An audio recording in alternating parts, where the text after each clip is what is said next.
नमस्कार मित्रों, study with कैडी में आपका स्वागत है। मैं हूं कैडी पटेल। आज आपके सामने नए टॉपिक के साथ दोस्तों आज बहुत ही इंपॉर्टेंट टॉपिक पढ़ने जा रहे हैं। दोस्तों इस टॉपिक से बार बार क्वेश्चन पूछे जाते हैं। अपन भारत के भौतिक प्रदेश पढ़ रहे थे, उसमें से आज 4th नंबर पे पढ़ रहे हैं तटीय मैदानी प्रदेश। और दोस्तों इससे पहले अपने 3 पढ़े थे, उसकी वीडियो आपने अभी तक नहीं देखा है तो प्लीज़ इससे पहले उनको जरूर देखें। और दोस्तों बहुत ही इंपॉर्टेंट है और इनमें से आपके 100% एग्जाम में क्वेश्चन आएगा। और इस वीडियो से बाहर आपका एक भी क्वेश्चन नहीं है। आप जो भी एग्जाम में आपके क्वेश्चन बनते हैं वो मैंने इसमें इंक्लूड कर दिए गए हैं, तो अच्छी तरह से लास्ट तक जरूर देखें वीडियो को और याद जरूर कर लें दोस्तों, क्योंकि एग्जाम में यहाँ से क्वेश्चन आते हैं। और अच्छी तरह से समझे इसको और अपने नोट्स भी बनाएं। तो दोस्तों स्टार्ट करते हैं। तटीय मैदानी प्रदेश। तटीय मैदानी प्रदेश दोस्तों आप इसको पढ़ने से पहले इसको मैप को ध्यान से देखें और आप अपनी इस मैप की जो फोटो है उसको आप दिमाग में बनाएं। ये तटीय प्रदेश है और इसमें अपन पढ़ेंगे दोनों, एक तो पश्चिमी तट और पूर्वी तट। यहाँ आपको पता है दोस्तों कि पश्चिमी घाट और ये है पूर्वी घाट। इसके तटवर्ती इलाके जो तटीय प्रदेश कहलाते हैं, जो समुद्र से सटे हुए हैं। और दोस्तों ये जो तटीय प्रदेश है, इन दोनों तटीय प्रदेशों में इसकी पश्चिमी तट की और इसकी दोनों की विशेषता भी एग्जाम में कंपैरिजन में पूछी जाती है। तो दोस्तों अपन विशेषता और सबको एक एक को पढ़ के अच्छी तरह से तैयार करेंगे, जो एग्जाम में घुमा फिरा के कैसे भी क्वेश्चन आएगा तो अपना तैयार रहेगा। तो अपन पहले सबसे पहले देखते हैं पश्चिमी तट। पश्चिमी तट देखने से पहले आप दोस्तों देखें इसको कि ये कहाँ से कहाँ तक विस्तृत है और इसके अलग अलग क्षेत्रों में अलग अलग नाम है। पश्चिमी तट के अलग अलग क्षेत्रों में अलग अलग नाम है, आपको अच्छी तरह ध्यान। ये कच्छ से लेकर के कन्याकुमारी तक फैला हुआ है, जो आप देख सकते हैं। थोड़ा सा जूम इन कर देता हूँ। ये देखिए आप, यहाँ से लेकर कच्छ से लेकर के कन्याकुमारी तक ये है जो भाग, ये है पश्चिमी तट।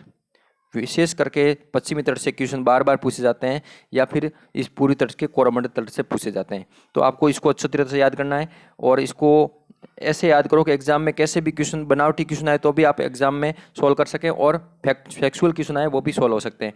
तो अभी स्टार्ट करते हैं कि कच्छ प्रायद्वीप से लेकर के, ये जो शुरुआत में कच्छ से लेकर के यहाँ ये गुजरात के अंदर है और ये सौराष्ट्र तट है या काठियावाड़ मैदान या तट कहते हैं, ये गुजरात के अंदर है इतना।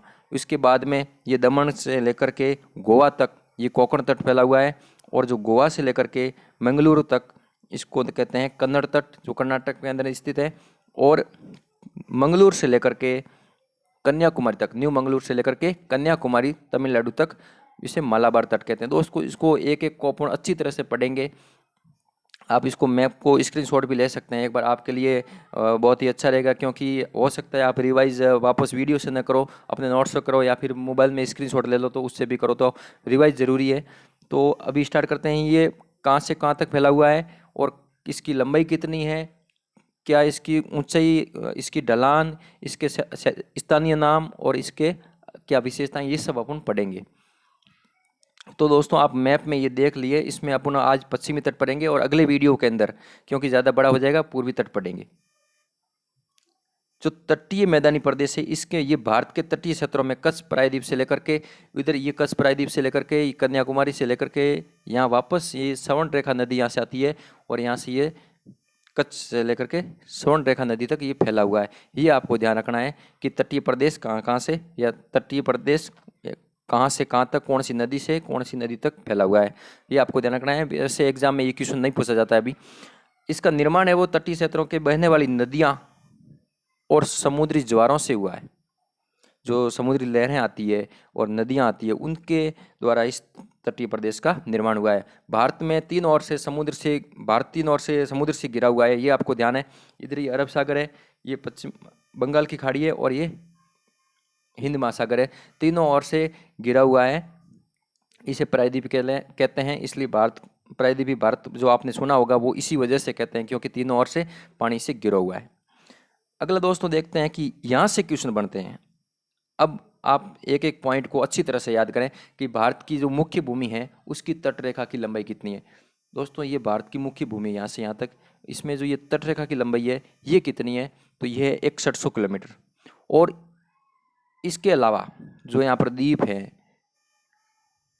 इसको मिला करके, इन द्वीपों की और इसकी सबकी मिला करके जो द्वीपों सहित तटरेखा की लंबाई है वो है 7516.6 किलोमीटर। ये भी आपको ध्यान रखना है, 7516 किलोमीटर आप याद रखें, पॉइंटों में याद रखने की जरूरत ही नहीं है, आपको एग्जाम में क्वेश्चन यहीं से सोल्व हो जाएगा, पॉइंट का ज़्यादा पूछते नहीं है। तो आपको ध्यान रखना है कि भारत की मुख्य भूमि की तटरेखा की लंबाई कितनी है, 6100 किलोमीटर, और द्वीपों सहित कितनी है, तो वो है 7516 किलोमीटर। भारत के कुल 9 राज्य, दोस्तों वेरी वेरी इंपॉर्टेंट है, बार बार यहाँ से क्वेश्चन पूछा जाता है, तटरेखा से लगे हुए हैं। तटरेखा पर कितने राज्य हैं, 9 राज्य हैं। जिसमें सबसे लंबी तटरेखा वाला राज्य कौन सा है, दोस्तों मैं राज्य की बात कर रहा हूं, तो वो राज्य है गुजरात, 1214 किलोमीटर। 1214 किलोमीटर किसकी है, गुजरात की तटरेखा की लंबाई है, जो कि सर्वाधिक है। और राज्यों में सबसे कम किसकी है, तो वो है गोवा की, 101 किलोमीटर। ये भाई आपको ध्यान रखना है, लेकिन ये आप जरूर ध्यान रखें, गुजरात की लंबाई और सबसे ज़्यादा किसकी है, गुजरात की, और सबसे कम गोवा की। और सबसे अधिक तटरेखा वाला केंद्र शासित प्रदेश कौन सा है, अंडमान निकोबार, जिसकी लंबाई कितनी है, 1962 किलोमीटर है। दोस्तों यहाँ से क्वेश्चन कई बार बन चुका है और अब एग्जाम में आने की संभावना भी ज़्यादा रहती है। अब दोस्तों तटीय जो मैदान है, क्षेत्र है, उसके दो भाग है, मुख्य रूप से दो भाग है बड़े बड़े, पश्चिमी तट और पूर्वी तट।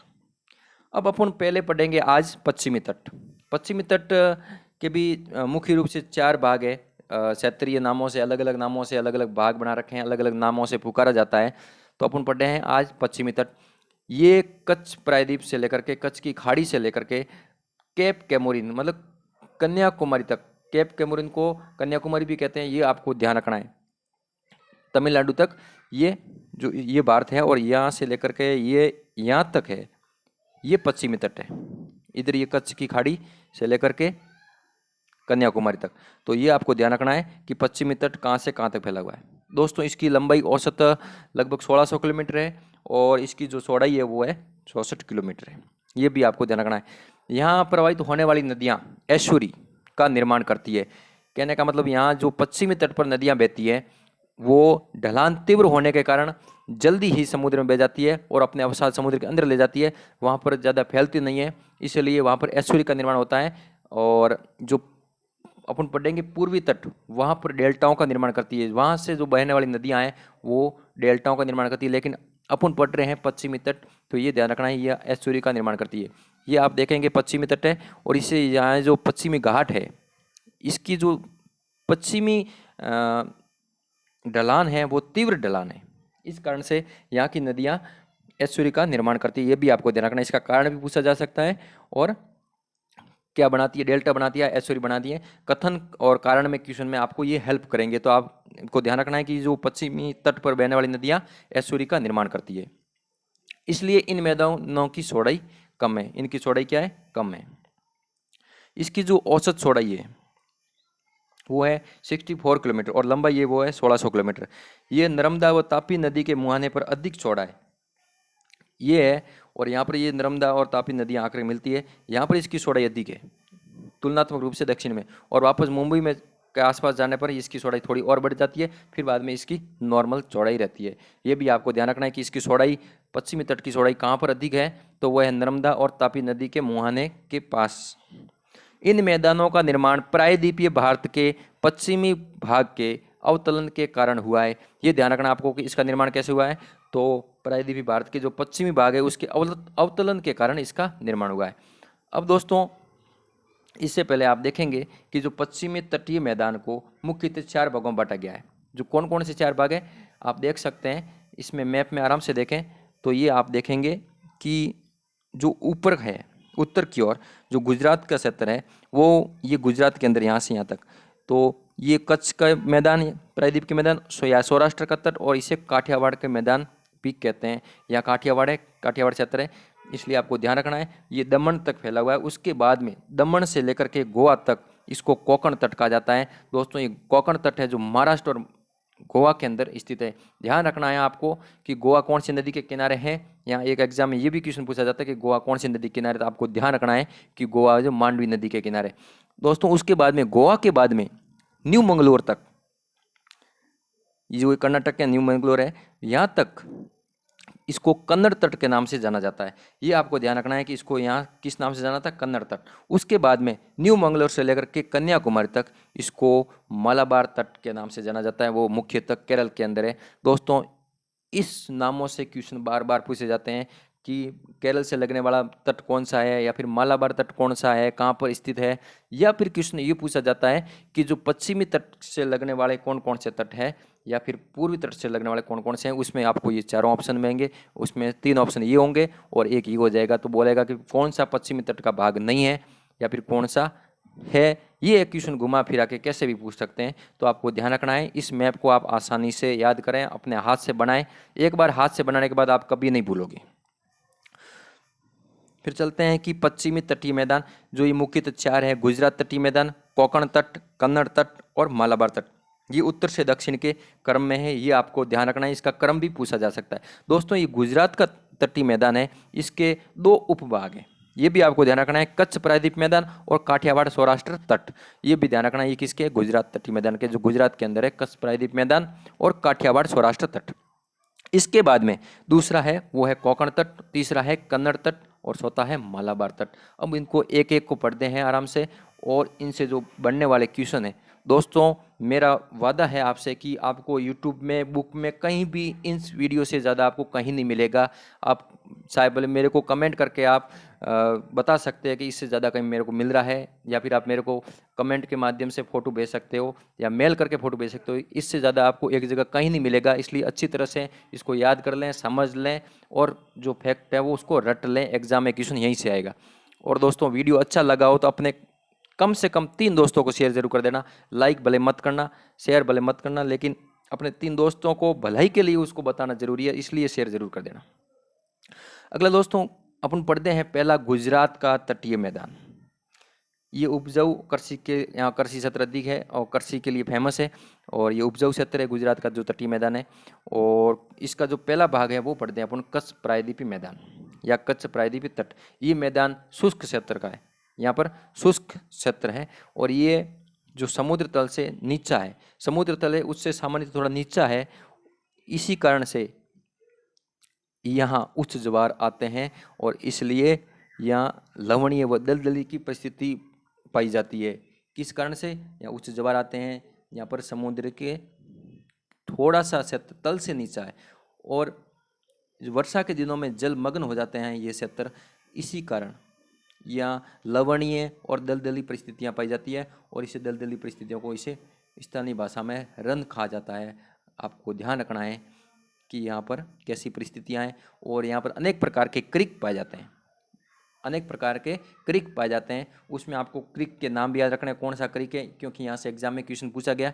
क्रिक का मतलब दोस्तों ये होता है कि समुद्र की संकरी खाड़ी, समुद्र की संकरी खाड़ी उसे क्रिक कहा जाता है, या फिर छोटी नदी या धारा प्रवाहित होती है उसे क्रिक कहा जाता है। तो ध्यान रखना है कि यहाँ पर जो फेमस क्रिक कौन कौन से हैं, तो वह है सर क्रिक, वेरी वेरी इंपॉर्टेंट है। सर क्रिक कहाँ पर है? तो गुजरात बॉर्डर पर है, गुजरात में है, और ये भारत और पाक के बीच विवादित क्षेत्र है। ध्यान रखना दोस्तों, यहाँ से क्वेश्चन पूछा जाता है कि सर क्रिक स्थल है जो किसके मध्य विवादित क्षेत्र है? भारत चीन, भारत पाकिस्तान, भारत अफगानिस्तान, भारत श्रीलंका।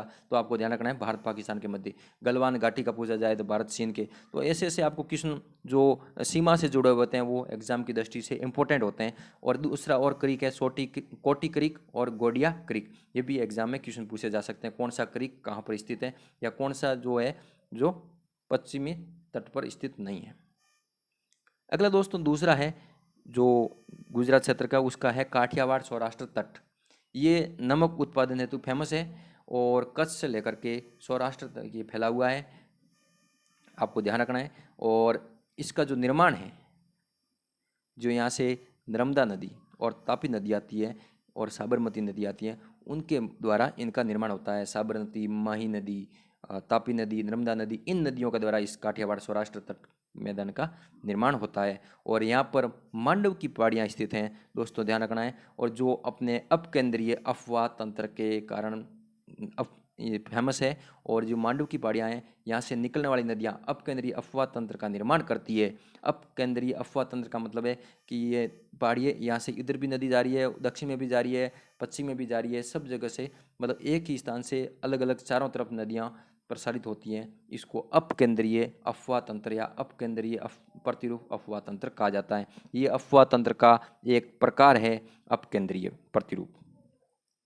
यहाँ गिर के जंगल हैं जो एशियाई शेरों के लिए फेमस हैं और यहाँ पर गिर नेशनल पार्क भी स्थित है। तो ये भी आपको ध्यान रखना है, गिर नेशनल पार्क कहाँ पर है, जो वो है गुजरात के अंदर।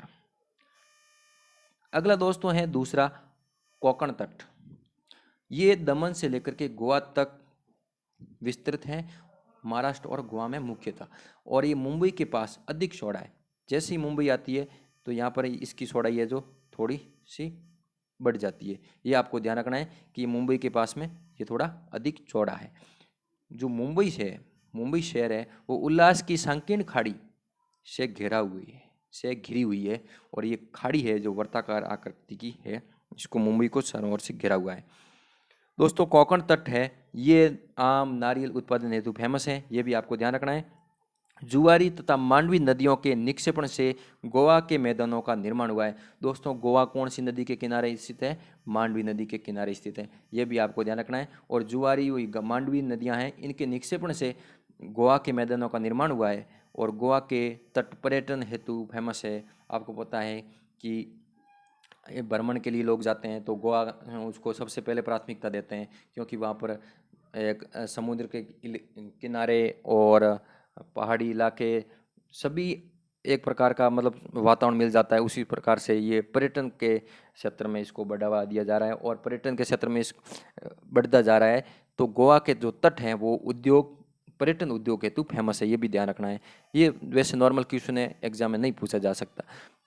यहाँ पर जवाहरलाल नेहरू बंदरगाह, जिसे नहावा शेवा बंदरगाह भी कहते हैं, ये मुंबई के दक्षिण में स्थित है, ये ध्यान रखना है आपको। और मुंबई बंदरगाह भी यहीं स्थित है, तो ये आपको ध्यान रखना है कि जवाहरलाल नेहरू बंदरगाह है जो भारत का सबसे बड़ा बंदरगाह और सबसे व्यस्तम बंदरगाह है, जवाहरलाल नेहरू बंदरगाह, क्योंकि यहाँ आधे से अधिक कंटेनरों का एक्सपोर्ट होता है। तो आपको ध्यान रखना है कि और मुंबई बंदरगाह जो प्राकृतिक रूप से सबसे बड़ा है भारत का, कौन सा बंदरगाह प्राकृतिक रूप से सबसे बड़ा बंदरगाह कौन सा है, तो वो है मुंबई बंदरगाह। और डायरेक्ट पूछा जाए कि भारत का सबसे बड़ा बंदरगाह कौन सा है, तो वो है जवाहरलाल नेहरू बंदरगाह। अगला दोस्तों है कन्नड़ तट। यहाँ से एग्जाम में क्वेश्चन भी पूछे जाते हैं कि कन्नड़ तट जो फैला हुआ है या फिर गोवा में स्थित तट का नाम क्या है, तो वो है कन्नड़ तट। और ये गोवा से लेकर के मंगलूर कर्नाटक तक स्थित है और पश्चिमी घाट से आने वाली नदियाँ यहाँ जल प्रपातों का निर्माण करती है। उसमें एक मुख्य नदी है जो आती है शरावती नदी। शरावती नदी ये कर्नाटक के अंदर है, जो जोग जलप्रपात का निर्माण करती है। वेरी वेरी इंपॉर्टेंट है, जोग जलप्रपात भारत का सबसे ऊंचा जलप्रपात। इसकी ऊंचाई है 254 मीटर और इसका अन्य नाम है गरसप्पा जलप्रपात। दोस्तों ये जोग जलप्रपात है, ये एक 4 जलप्रपातों से मिलकर के बना। जैसे 4 जलप्रपात कौन कौन से हैं, तो वो उसका नाम है राजा, राकेट, रोरर और रानी। ये 4 प्रपात मिलकर के जोग जलप्रपात का निर्माण करते हैं। और आप नेट पे देखना इस जोग जलप्रपात को, आपको एक अलग ही दृश्य दिखाई देगा जो मनोरम दृश्य है।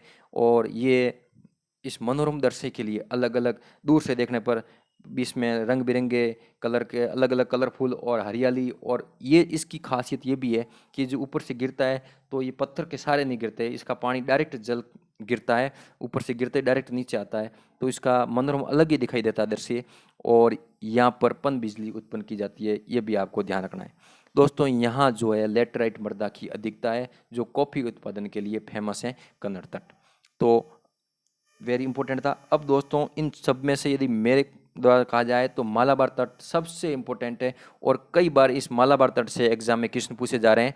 सबसे इम्पोर्टेंट चारों तटों में से सबसे इम्पोर्टेंट जो स्थानीय नाम है, और केरल के तट को बार बार एग्जाम में पूछा जाता है कि मालाबार तट कहाँ स्थित है, तो केरल में। ये मंगलूर से लेकर के कन्याकुमारी तक, केप कोमोरिन तक स्थित है। ये क्षेत्र लेगून झीलों के लिए फेमस है। वेरी वेरी इंपॉर्टेंट है दोस्तों, लेगून झील, ये आपको देख रही है, ये लेगून झील है। तो ये लेगून झील का निर्माण कैसे होता है, तो ये लेगून झील है जो ये लवणीय झीलें होती है, ये आपको ध्यान रखना है। और इसको स्थानीय भाषा में कयाल या अनूप कहा जाता है। इसको केरल में स्थानीय भाषा में क्या जाता है, कयाल या अनूप कहा जाता है। दोस्तों ये एग्जाम में क्वेश्चन पूछा जा सकता है कि कयाल क्या है या अनूप क्या है, लेगून झीलें क्या है।